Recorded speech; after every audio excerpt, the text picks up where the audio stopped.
धूलीगढ़ ग्रामरू mobile चोरी अभियोग रे जड़े थाना अटक। दानवदी ब्लॉक अंतर्गत धूलीगढ़ ग्रामरू मोबाइल चोरी अभियोग रे जड़े युवक थाना अटक। सूचना मुताबक धूलीगढ़ ग्रामर संजय कुमार बारी घर मोबाइल चोरी करुवा जड़े युवक को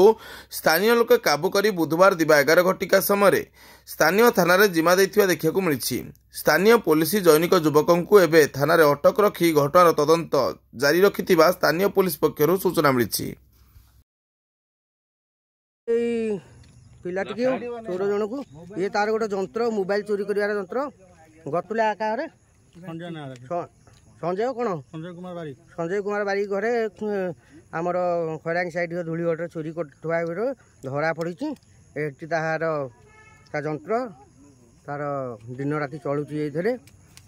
तुम ना कौन मंगला सोरेन बापा ना तुम सांगे किए आसले राजा ता बापा ना पेटू पु आउ किए आसले दी जन आउ जने किए गोटे थिला हटी ना से सेपटे ता ना कोन घर पर थिला फोन करथिला ता ना कोन नंगुल ता बापा ना जाननु मोबाइल केटटा चोरी करी नै छ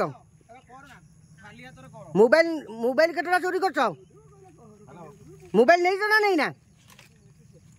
ये केटटा मोबाइल नै छ छोटा भी केटोटा कहूना गोटे केटोटा मोबाइल नहीं जाओ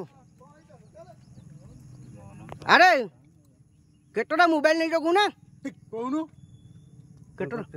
गोटे मोबाइल सहीटा तो कह दो गोटे मोबाइल टान नहीं जाओ